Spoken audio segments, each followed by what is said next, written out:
일반은총의 단비라는 말도 다시 생각해보니까 참 재밌네요, 그죠? 한국에 요즘에 봉준호, 뭐 BTS, 뭐 이런 거 보니까 문화적으로 보면 단비가 내리는 시즌이 아닌가. 그렇죠. 한국 예. 그런 느낌이 많이 들어요. 예, 아주 귀한 발제 감사합니다.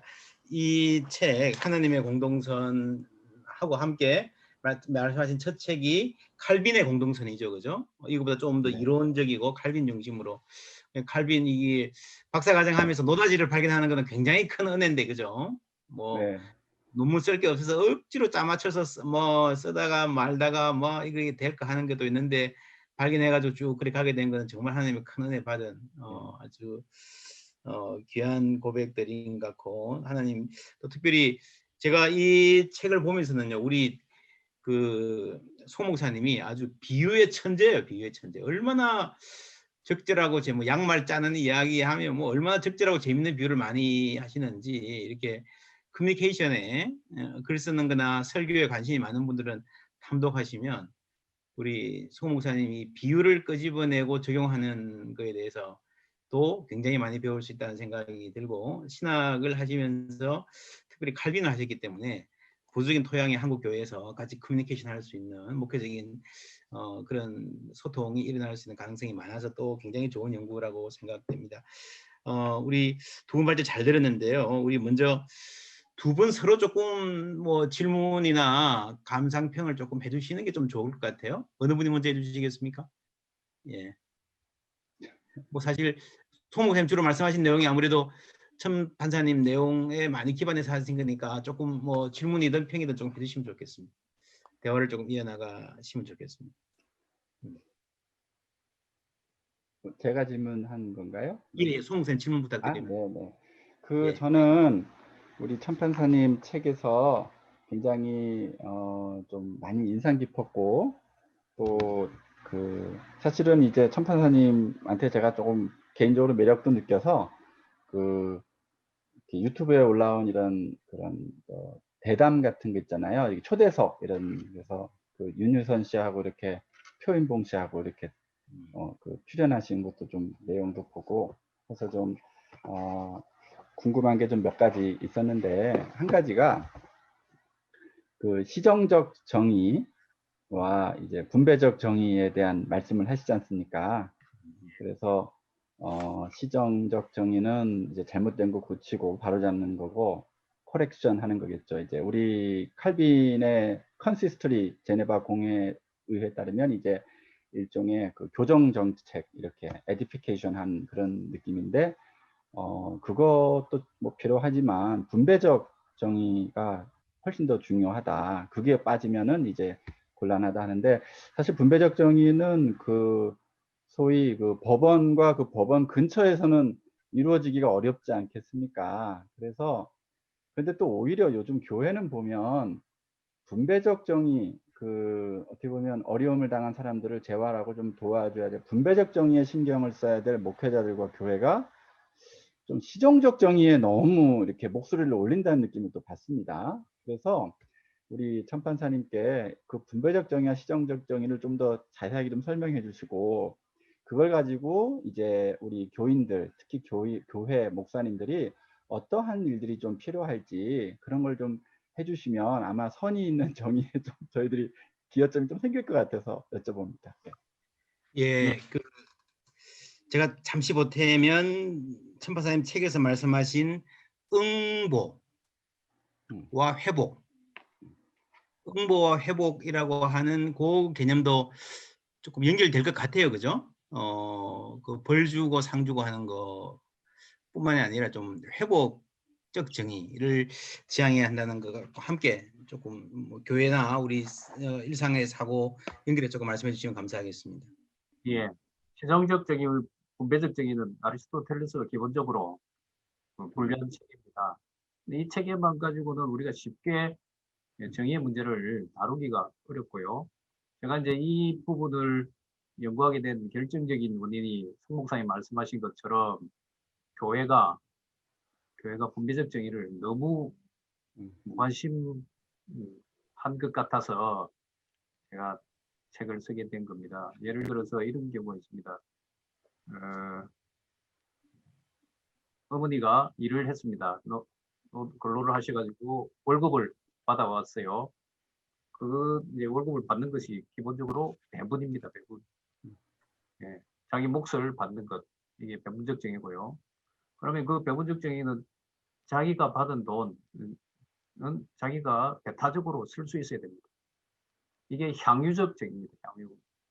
내가 가진 소유권을 누릴 수 있는 향유적 정의. 그래서 그 어머니가 한 달 일을 하시고 급여를 받아오셔서 그 돈으로 자녀한테 휴대폰을 사줬습니다. 이것도 향유적 정의입니다. 네, 배분적, 그 다음에 향유적. 그런데요, 휴대폰을 들고 갔는데 학교에 한 친구가, 일진이라는 친구가 이 아이의 휴대폰을 뺏어가요. 뺏어갔습니다. 뺏어갔으면 이것을 그대로 두면 안 되죠. 불법적으로 침탈했기 때문에 이것을 되돌려 받아야 됩니다. 이게 시정적 정의입니다. 시정적 정의. 그러면 이제 여기까지가 우리가 보통이라고 생각하는데요. 소년재판에 들어가 보면 그 아이가 왜 친구 휴대폰을 빼앗았는지 원인을 찾아내야 됩니다. 그래야지만 재비행을 막을 수가 있거든요. 그래서 이제 해보니까 어떤 아이는 장난삼아 뺏은 아이도 있겠지만 어떤 아이들은 보육원, 소유 과원이나 한부모 가정, 조선 가정에서 자라면서 휴대폰을 너무 갖고 싶었는데 못 가진 거예요. 그렇기 때문에 친구 것을 빼앗았단 말입니다. 그렇다면 빼앗은 거 돌려준 것까지는 우리가 보통 잘 합니다만은 이 아이의 재비행을 막기 위해서는 이 아이에게 누군가가 휴대폰을 사줘야 됩니다. 그래야지 재비행을 하지 않습니다. 예를 들어서 보육원에서 자란 아이한테 우리가 최소한의 생계비 정도만 주어놓고 휴대폰을 산다든지 뭐 문화적 생활을 한다든지 이게 대해서 우리가 배려를 하지 않으면 그게 올바른 그 재분배적 정의입니다. 재분배적. 예, 분배적 정의가 일어나지 않는 거죠. 그래서 그 경우에는 국가가 해야 되고요. 국가가 하지 못하는 경우에는 사회공동체가 해야 되고 사회공동체가 하지 못하는 경우에 저 입장에서는 우리 기독인들이 해야 된다고 생각합니다. 그래서 비행청소년들 관련해서 그렇게 이제 보육원에서 생활하거나 한부모 가정이거나 해서 돈이 없거나 뭐 그다음에 제대로 사교육을 받지 못해서 학교에서 성적 나고자 생기고 그다음에 방황하다가 비행 저지른 아이들이 있습니다. 이 아이들이 재비행을 막기 위해서는 시정적 정의만으로는 접근할 수가 없습니다.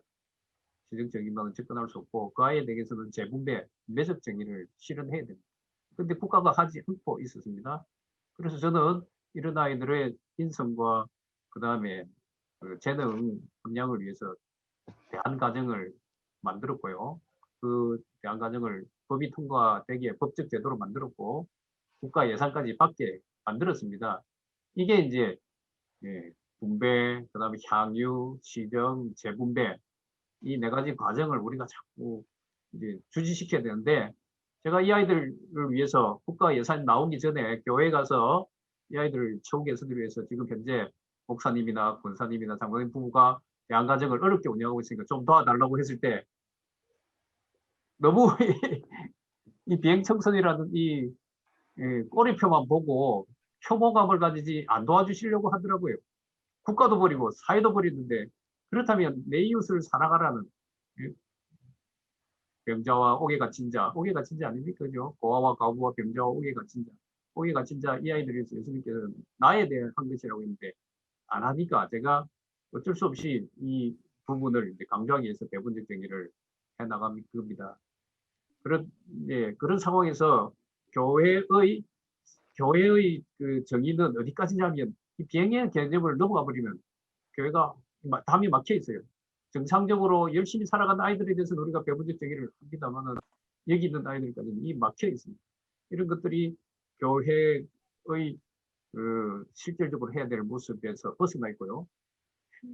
특히 이 비행청소년 교정 문제는 죄송한 말씀이십니다만 카톨릭에서 돈보스코 스쿨이라든지 살레시움 라든지 이런 것을 만들어서 참 체계적으로 잘 하고 계시거든요. 우리 기독교에서도 그 부분을 좀 더 했으면 좋겠다는 게 저의 바람이고 나머지 영역에 있어서도 우리가 교회 밖에 있는 분들에 대해서 제가 선한 사마리안 비유에서 했습니다. 자기 경계를 넘어서 우리 공동체 소속원이 아니라 하더라도 정말 이웃처럼 생각할 수 있는 교회의 그 우리 기본 그 사상이 정립되어야 되지 않느냐 싶어서 이제 제가 이 책을 쓰게 됐고 그렇게 주장을 하게 된 겁니다. 아, 예. 감사드립니다. 제가 궁금했던 내용을 많이 다 얘기를 해주셨어요. 예. 이 기독교인들이 일반적인 의미에서 착한 일을 그렇게 많이 안 하는 건 아닌데, 특별히 이 비행 청소년이나 이런 부분들에 대해서 좀 멀리하고 마음을 닫는 이유는 뭘까요? 그게 이제 기독교인들이 천하보다 소중한 한 생명, 예수님의 말씀보다는 우리 지금 세속주의의 정치 사상에 물들어 있다고 저는 생각하고요. 그 사상이 경제적 효율성을 너무 강조하다 보니까 그래서 예. 이 아이들에 대해서 투입한 만큼 효과가 적거든요, 사실상.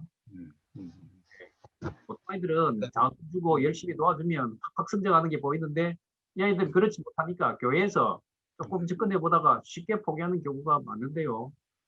우리는 그런 입장에서 접근하면 안 된다고 생각합니다. 공동체의 입장에서는요, 그 한 인간을 하나님의 형상을 받은 존재로서 조금 지금 가지고 접근해야 된다 생각합니다. 우리 천판사님 지금 말씀해줘도 동의하는 부분은 그 팀 켈러가 탕부 하나님이라는 책을 썼지 않습니까? 탕부 하나님.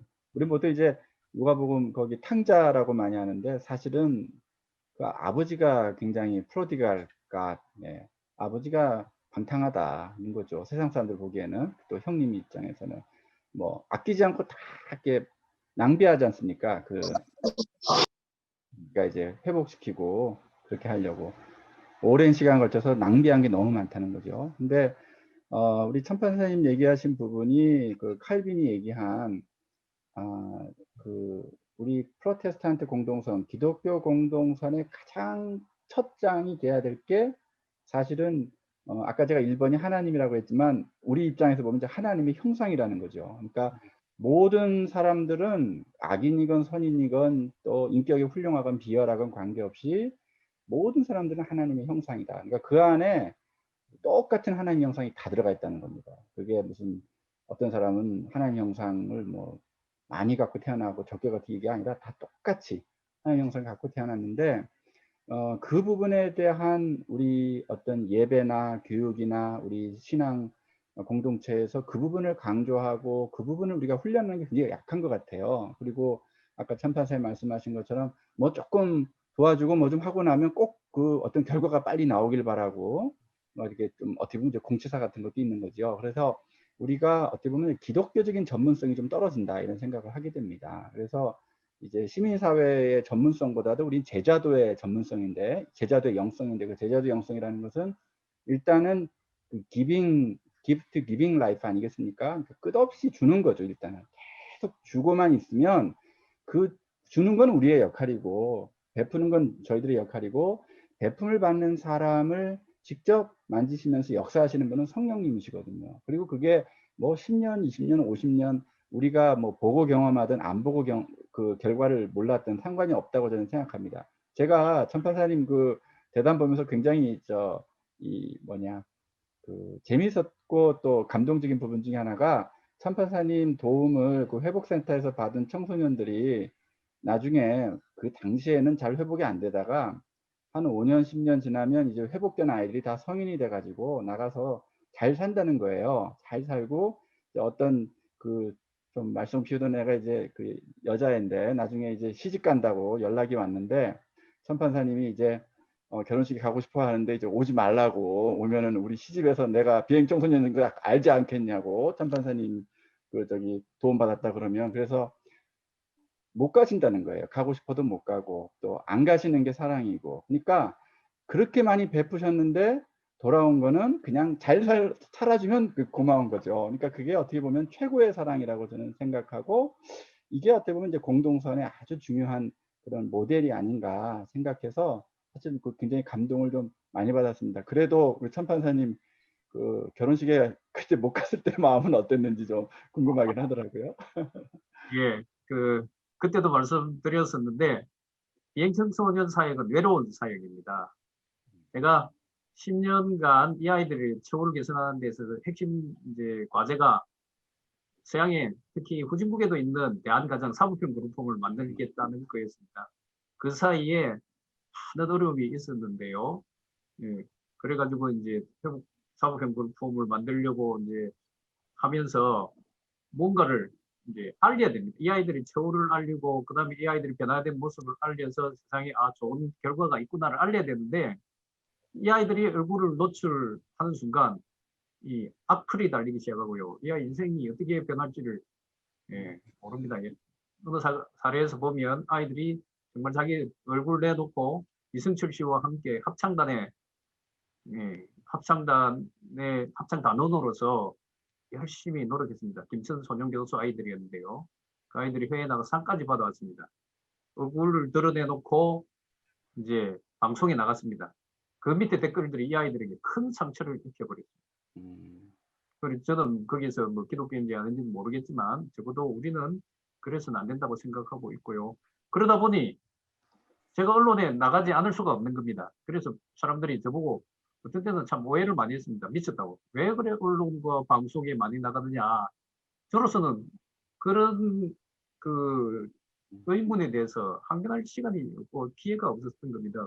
그렇지만 저는 어쨌든 저라도 나가서 그 아이들의 실상을 알리고 책도 쓰고 인터뷰도 하고 이제 그렇게 할 수밖에 없었던 거죠. 그래서 지금도 아까 말씀하셨듯이 연락이 옵니다. 그렇지만 자랑을 할 수가 없습니다. 태국에도 최대한 이 정보를 줄여서 이제 미담을 소개하고 있는데요. 그 이면에 이 비행청소년 사역하는 분들이 얼마나 어려움을 겪고 있는지 그 최전선에서 그분들이 교회를 위해서 하나님 나라의 공동선을 위해서 얼마나 노력하고 있는지 알아주시면 이 자리에서 알아주시면 감사하겠다는 생각이 듭니다. 예, 감사합니다. 우리 교회가 좋은 일 많이 한다고 하는데도 사실은 어떻게 보면 이제 그 효율성, 요즘 말로 가성비, 이 노력 대비 좀 광인하는 데 관심이 많고 혹은 드라마틱한 감정이 따라가는 이런 부분에 관심이 많은 것도 뭐 이렇게 반성해야 될 부분인 것 같기도 하고요. 전반적으로 제가 이제 두 가지 정도 드는 생각은 하나는 결국에는 그게 좋은 삶이 무언가 그리고 공동선이라고 할 때에 들어있는 그 커먼과 함께 굿이라 할 때 두 분 다 이제 좋은 삶에 대한 생각들 천판사님도 좋은 삶 잘 사는 것이 뭔가라고 하는 그 가치에서 결국에는 이게 정의와 법과 모든 게 다 나뉜다라고 하는 입장이셨던 것 같고 우리 그 송 목사님 스승이신 볼프가 이야기했던 플라리싱 그 누구죠? 그 갑자기 생각이 나네. 우리 천파사님 자주 인용하신 월터 스토프도 샬롬을 구약의 샬롬을 플라리싱으로 번역해야 된다. 이렇게 이야기하는 것 같아요.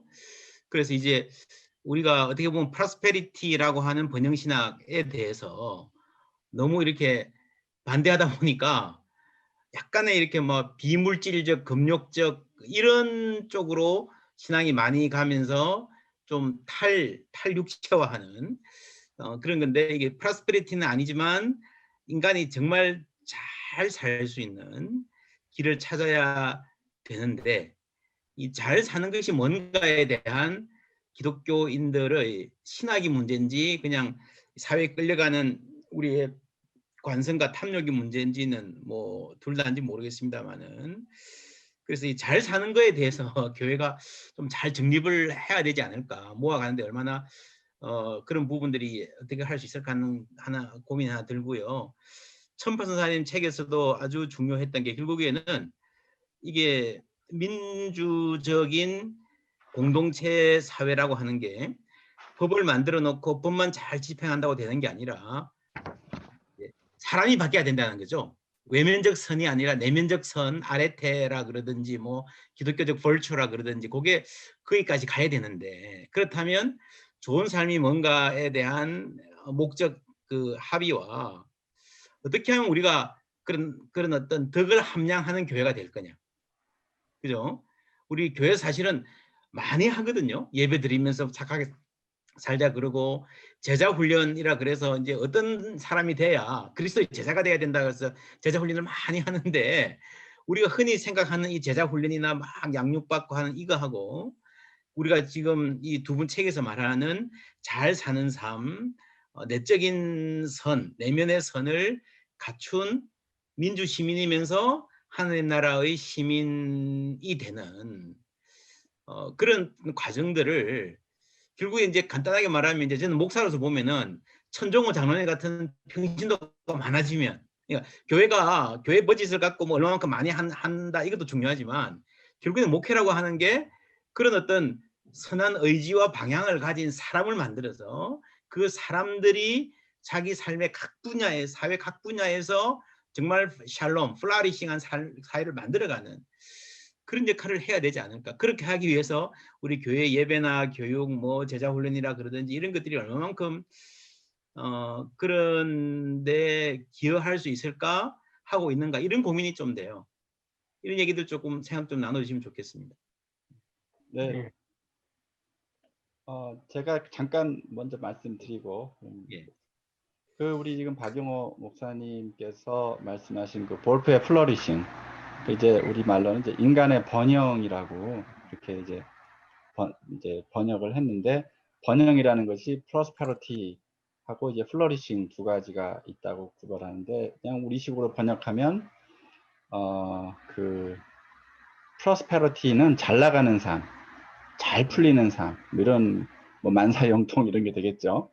그 다음에 이제 플러리싱이라고 하는 것은 좋은 삶, 참된 삶, 그리고 의미 있고 만족스러운 삶, 행복한 삶 이제 이런 식으로 이제 번역들을 이제 좀 하더라고요. 근데 여기서 굉장히 중요한 게 사실은 우리가 좋은 삶이라는 것을 규정한 것은 우리 기독교만 규정하는 것이 아니라 일반 세상의 다른 타 종교나 다른 일반 세상 학문 또 다양한 문화권에서 좋은 삶을 추구합니다. 그런데 볼프가 아직 우리말로 이제 출간은 되진 않았는데 아마 좀 있으면 출간이 될 걸로 생각하는데 For the Life of the Life 라는 그 책이 있어요. 그래서 For the Life of the World 세상의 생명을 위하여 라는 책이 있는데 거기에서 이제 볼프가 지적하는 부분이 뭐냐면 이 자기는 유고슬라비아 그 티토 치하에서 그 어린 시절 고등학교 시절에 자기 혼자 오순절교회 목사 아버지를 둔 그 아들이니까 자기 혼자 예수 믿고 자기는 고등학교 때 해야 되는 일이 예수님 변증하는 일이고 그래서 볼프가 이 소위 말해서 그 10대 청소년 시절을요 그 헛간에서 뭐 판넨버그 뭐 볼트만 바르트 C.S. 루이스 뭐 다 섭렵했습니다. 니체까지 다 섭렵하고 그래서 꿈에 그리던 이제 서구권에 이제 신학 공부하러 갔는데 막상 서구권에 가보니까 신학이 이제 사양길에 접어든 거예요. 그리고 세상 학문과 소통이 잘 안 되고 개토화되는 현상을 본 겁니다. 그러면서 볼프가 지적한 것이 뭐냐면 세상의 좋은 삶이 무엇인지를 규명하고 거기에 실질적으로 도움을 주는데 신학자들이나 신학이 큰 역할을 하지 않는다는 거예요. 서구권이. 영국, 미국, 뭐 독일 할 것 없이. 오히려 그냥 학자들끼리만 이해할 수 있는 언어, 또 교회 안에서만 그냥 그 뭐 필요한 언어 이런 식으로 이제 학문 활동을 하니까 일반 그 세상에서는 좋은 삶을 만들어가는데 신학이 적극적인 역할을 옛날엔 했었는데 어느 순간부터 이제 그게 뭐 계몽주의 영향도 있고 여러 영향이 있지만 세속화 영향이 있지만 어쨌든 신학 자체가 뒤로 그게 발을 빼버렸다는 거죠. 그런데 이제 지금 앞으로 우리가 이 좋은 삶을 살기 위해서 지금 세상은 굉장히 노력을 많이 하고 있습니다. 그리고 하나님께서 주신 일반 은총이 있기 때문에 우리가 착각하지 말아야 될 것은 교회 안에서 우리가 특별 은총 받았다고 방심하면서 좋은 삶에 대한 그리스도인의 그 삶을 가르치는 것이 우리가 노력이 게으를 때 오히려 세상에서 이 좋은 삶을 살아갈 수 있는 온갖 우리 인간에게 주어진 이 자연법, 양심, 도덕 여러 가지 재능들을 총동원해서 어떻게 하면 잘 나가는 삶 말고요. 자기개발서 그런 거 말고 좋은 삶, 의미 있는 사람을 살아볼까 하는 그런 철학적이고 윤리적이고 도덕적이고 역사적인 그런 연구 탐험이 어마어마합니다. 그리고 실제로 예를 들어서 우리가 볼프에게 뭐 인간의 번영 이런 책이 있다고 치면 신학에서는 실제로 세상에서는 예를 들어서 데이비드 브룩스 같은 이런 뉴욕타임즈 칼럼니스트가 쓴 뭐 인간의 품격이라는 책, 이런 책 보면요, 리틀미와 빅미를 비교를 하죠. 그리고 외적 아담, 내적 아담 이런 얘기를 합니다. 아담 1, 아담 2 이런 얘기를 해요. 그러니까 소위 잘 나가는 삶을 추구하고 성공하는 삶을, 그것이 좋은 삶이라고 생각하는 빅미, 외적 아담의 삶이 있지만, 그러나 그런 삶들보다는 내적 아담, 아담 2, 그리고 그 아까 얘기한 리틀미, 리틀미의 특징은 다른 거 아닙니다. 세상 사람들도 예수님 안에서 자기 부인하는 것까지는 아니더라도 자기 자신을 의심할 수 있고, 자기 자신을 좀 겸손하게 바라볼 수 있고, 그리고 타인을 위해서 자기가 배려를 해야 되겠다 생각하고, 자기 약점을 끊임없이 개선하려고 하는 노력을 평생 경주하는, 그래서 자기를 빅미라고 생각하지 않고 리틀미라고 생각하는 거예요. 그래서 성공을 추구하기보다는 자기에게 주어진 소명을 따라가려고 하는 이런 노력과 이런 사람들을 탐구하고 연구하는 책들이 어마어마하게 많습니다. 이거는 어디서 온 거냐? 일반은총에서 온 거죠. 그분들은 그 출처를 알기도 하고 모르기도 하고, 데이비드 브룩스는 제가 크리스찬인지 아직 확인은 안 됐지만 일반은총에 대한 얘기는 하더라고요. 그러니까 이런 부분들에 있어서 세상은 굉장히 많이 발전했어요, 지금 인문학 쪽에서는. 근데 오히려 우리 교회에서는 우리는 이제 칼이 두 개가 있잖아요. 성령의 칼이 두 개가 있죠. 하나는 일반은총의 칼이고 특별은총의 칼이 있고, 이게 철을 날카롭게 맞부딪혀서 오히려 세상에서는 할 수 없는 그런 십자가까지 지는 그런 어떤 아주 인간의 그 고품격을, 더 높은 품격을 우리는 수많은 그런 프란치스코를 비롯한 어거스틴을 비롯한 수많은 우리 믿음의 선배들을 배출했는데, 우리 한국교회 역사에도 그런 분들 있죠. 부산에 계셨던 저기 그 장기래 박사님 같은 분도 그런 분이시고. 근데 이런 분들이 특별은총 교회 내에서 믿음의 언어만 소통하지 않았다는 거예요. 이분들이 세상의 언어, 일반 학문, 타종교 이런 모든 부분들에서 존중하고 또 배우고, 그러면서 오히려 이 기독교 신학과 기독교 세계의 지평을 배타적이고 분리적이 아니라 아주 포용적으로 넓혀갔다는 거예요. 그런 점에서 저는 우리가 좋은 삶을 연구하고 세상과 소통하고 세상에 영향을 주고, 신학이 정말 이 땅에서 그래도 어느 큰 역할을, 본연의 역할을 하려면 이 좋은 삶이 무엇인지를 뛰어들어가고 상호 소통하는 그런 노력이 아마 커뮤니케이션이 굉장히 중요할 거다, 이렇게 생각을 합니다. 예, 굉장히 중요한 방향인 것 같습니다. 우리 천 판사님 부탁합니다. 예, 아이고 목사님, 저하고 너무 생각이 감사한데, 저는 사실 이 책을 쓴 게 서두에 보면 그 기독교 신학과 세상의 한국의 가교를 놓고 싶어서 이 책을 쓴 겁니다. 우리가 지금 교회 내에서 쓰는 것들, 설교를 통해서 배우는 것들은 교회 내에서는 쉽게 우리가 용어를 접할 수 있기 때문에 소통도 됩니다만, 우리의 언어를 가지고 세상에 나가면 소통이 안 되는 지금 상황까지 이르렀거든요. C.S. 루이스의 예를 든다면 그분의 책 내용 중에 이분이 충격받았던 내용이 나오는데 아실 겁니다. 한 병사하고 대화를 합니다. 대화를 하는데 1시간 이상 대화를 해도 접점이 안 찾아져요. 그래서 자기는 설명을 한다고 최선을 다해서 설명했는데 저쪽에서 자꾸 엉뚱한 소리를 하니까 외지 하면서 하다 보니까 결국 단어 하나 때문에 소통이 안 됐다는 거거든요. 모랄이라는 이 단어가 일반 사람들은 그냥 성적인 용어로 쓰는데 우리는 모랄이라는 도덕으로 쓰고 있습니다. 지금 이 어떤 분의 책에 보면 지금 현재 우리가 세상에 나가서 전도할 때 미전도 종족, 그러니까 우리와 어느 체계가 다른, 우리 같은 민족임에도 불구하고 한 언어를 쓰면도 불구하고 우리가 사용하는 언어와 세상이 사는 언어가 너무 괴리됐다는 겁니다.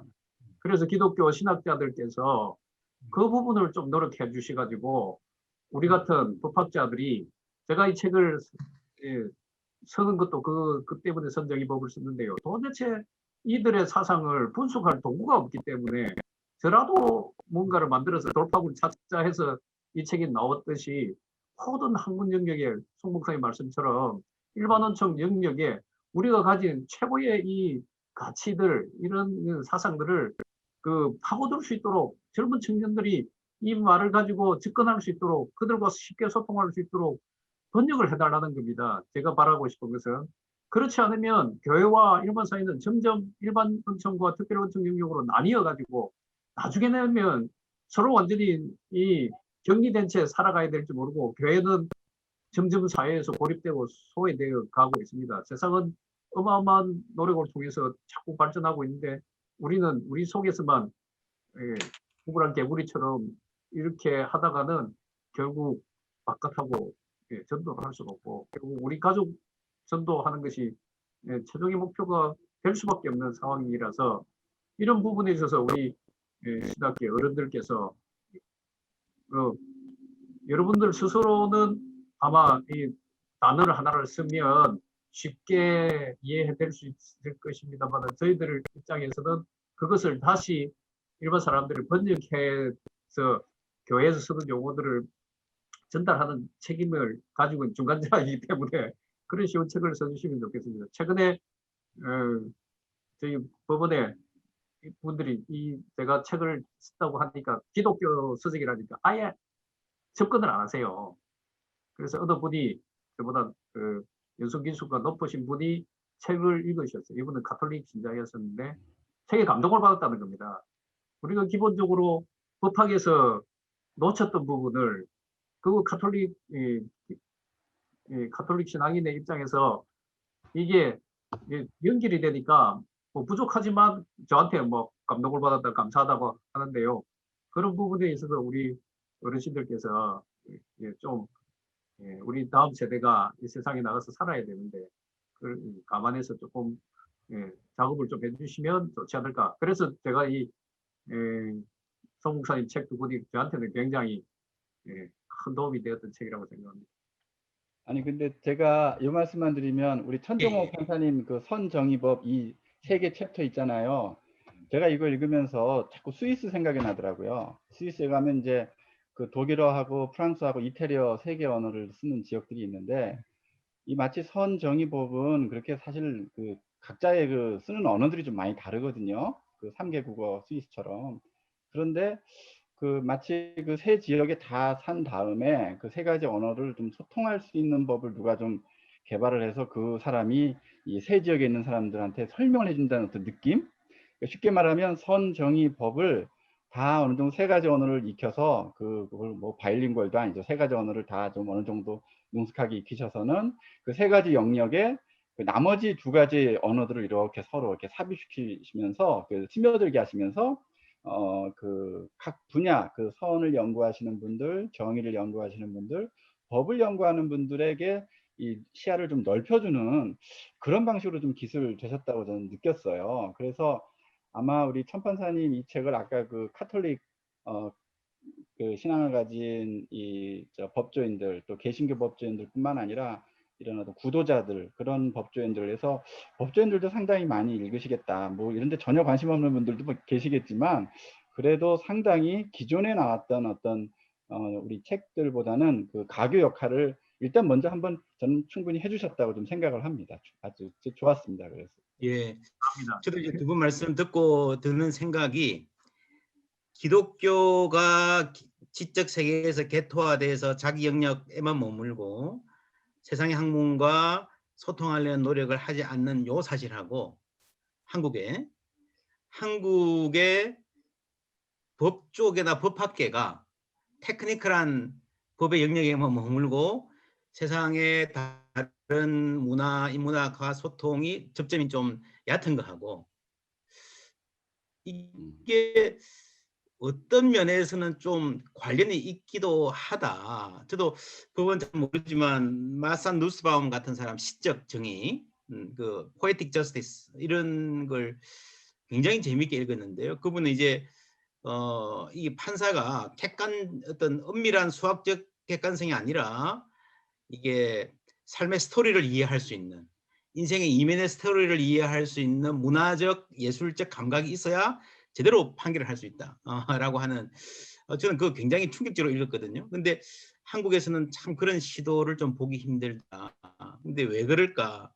저는 이제 드는 생각이 우리 기독교 역사도 짧고 한국의 법학 역사도 근대 법학 역사가 짧기 때문에 어떤 제도를 만들고 법원이라는 시스템과 제도를 만들고 그걸 유지하고 발전시키고 기득권을 하고 법적 엄정성을 세우고 그러면서 사회하고 차별화해서 어떤 법조인의 어떤 차별성 이것도 강조하고 싶고 그래서 제도적 유지에 좀 더 많은 에너지가 소모되지 않는가라고 하는 게 기독교도 그런 것 같아요.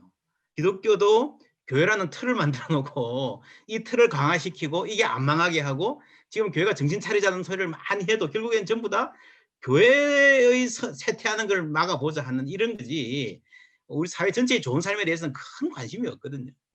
그래서 어떤 제도 자체가 이 책에도 아마 있었던 것 같은데 제도 자체가 어느 정도 악이 될 수밖에 없는 제도가 선을 가로막는 그런 상황들이 양쪽에 다 존재하는 것 같아요. 한국 사회에서.